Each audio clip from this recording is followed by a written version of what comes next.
Controlling করার জন্য আমাদের হচ্ছে দুটো প্রধান হচ্ছে প্রক্রিয়া বা মেথড হচ্ছে আমরা অ্যাপ্লাই করে থাকি।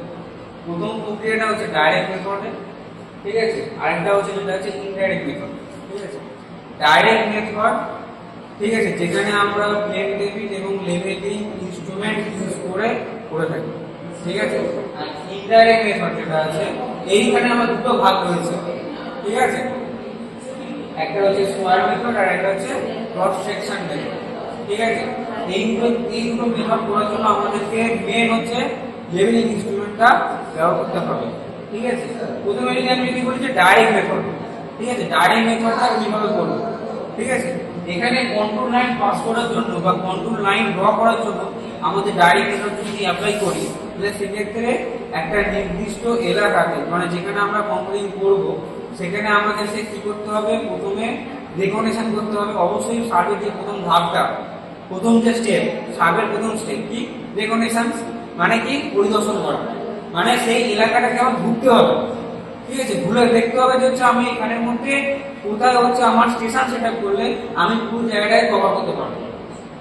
ঠিক আছে, তো সেইভাবে রেকগনিশন করার পরে আমি সেখানে গিয়ে আমাদের একটা স্টেশন পয়েন্ট সিলেক্ট করব।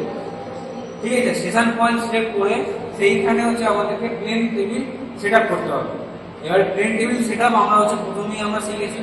ঠিক আছে, আমাদেরকে হচ্ছে সেন্টারিং, লেভেলিং করতে হবে। ঠিক আছে, নট লাইন ড্র করতে হবে। ঠিক আছে, সেইগুলো করার পরে তারপরে আমাদেরকে হচ্ছে প্লেন টেবিল থেকে আমরা লাইন রে ছাড়বো। ঠিক আছে, আমরা সেখানে হচ্ছে দুটো, তিনটে, চারটে রে আমরা লাইন ছাড়তে পারি সামনের দিকে অবশ্যই। তো সেই রে বরাবর আমাদেরকে হচ্ছে লেভেলিং ইনস্ট্রুমেন্ট যে আমাদের স্টাফ রয়েছে সেইগুলোকে প্রত্যেকটা ধরতে হবে। ঠিক আছে, ধরে সেইখানকার রিডিং গুলোকে আমাকে হচ্ছে প্রত্যেকটা বের করতে হবে এবং প্রত্যেকটা বের করার পরে দেখতে হবে যে আমাদেরকে ওখানে ইকুয়াল এলিভেশন অর্থাৎ একই উচ্চতা রয়েছে এমন হচ্ছে ভূমির যে পয়েন্টগুলো মানে ভূপৃষ্ঠের পয়েন্টগুলোকে মার্ক করতে হবে।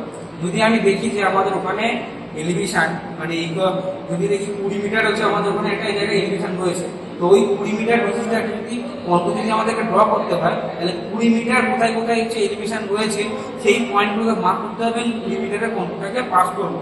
এটা হচ্ছে কেস 1 এর ক্ষেত্রে। ঠিক আছে, কেস 2 এর ক্ষেত্রে কি হবে, পুরো হচ্ছে একটা ফিল্ডকে ওই প্লেন টেবিল সেটআপ করে পুরো জায়গায় যে আমরা রেডিয়েশন মেথড করেছিলাম, প্লেন টেবিলে যে রেডিয়েশন মেথড আছে সেই রেডিয়েশন মেথডের মাধ্যমে প্রত্যেকটা জায়গায় লাইন ছেড়ে দিয়ে সেইখানে আমাদের এবারে কন্ট্রোলিং আমাদেরকে ছাড়বো।